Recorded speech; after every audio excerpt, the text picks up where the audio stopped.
OnikidMusiq.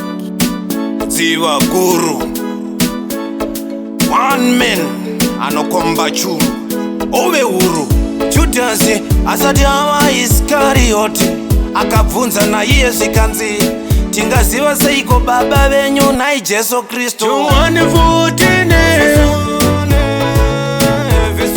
Johanne votene ona moyo yenyuka ngairege kumanikidzwa tendaiwo kuna baba mutende nekwandiri verse 1. Ndizobiza manyika dzavaro wancheta dzakatikanganzirwa panotya ndanakapera semukomo chiri chikombesa.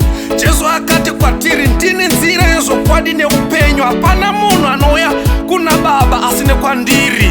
Waziva Jesu, waziva baba vake, baba vari mandiri neni ndiri mavari. Johanne votene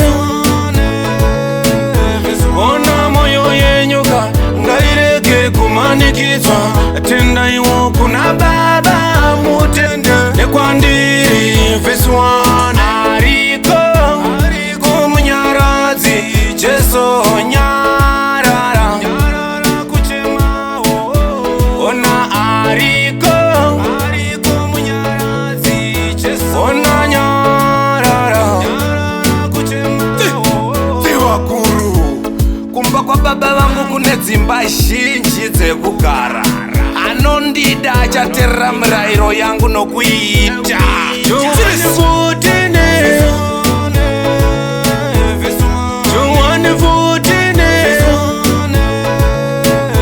ona moyo yenyuka ngairege kumanikidzwa tendaiwo kuna baba mutende nekwandiri verse 1. Yo, Rise&Shine Studios.